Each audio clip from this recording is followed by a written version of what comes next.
great information. We'll be sharing more about this great event that's going to be happening in Winston-Salem next week. So next week. Yeah, it seems like it's really going to be a great time, and I love to see like that old vintage video as well. I loved that. You know? Yes, that's so cool. Since 1989. I mean, this is so long-standing and successful, and really putting Winston-Salem on the map internationally. So.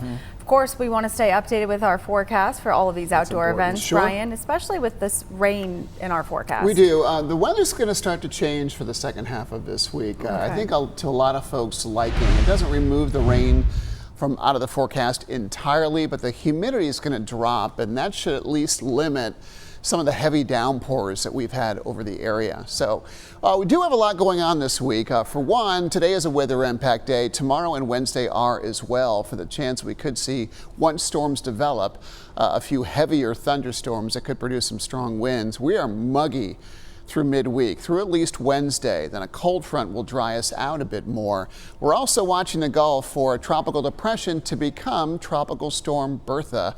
That should form soon. So let's start with that. It's officially called TD2 at the moment. Florida is going to catch the early brunt of this. You can see some good bands of rain starting to set up around the center. This could become Tropical Storm Bertha sometime later today and certainly by tomorrow.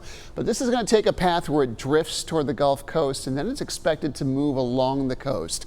May not make landfall until it buzzes by New Orleans sometime soon. You can see most of the models take this farther west. Initially, it looked like it may form in the Big Bend area and then get pulled farther northward up the southeast coast.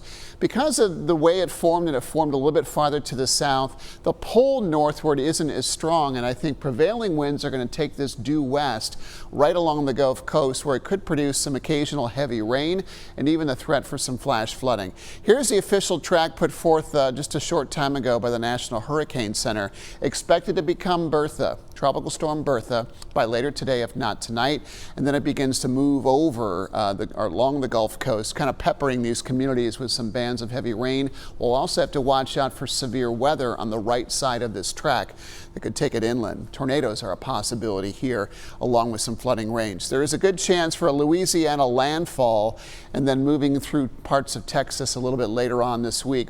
Storm, because of its proximity to land, likely won't become a hurricane, but it could become a strong tropical storm, likely before it begins to move over land. The center begins to move over land. Feeling a little tropical here this morning. Temperatures are largely in the mid-70s. We have a couple of showers left over across much of our area first thing today.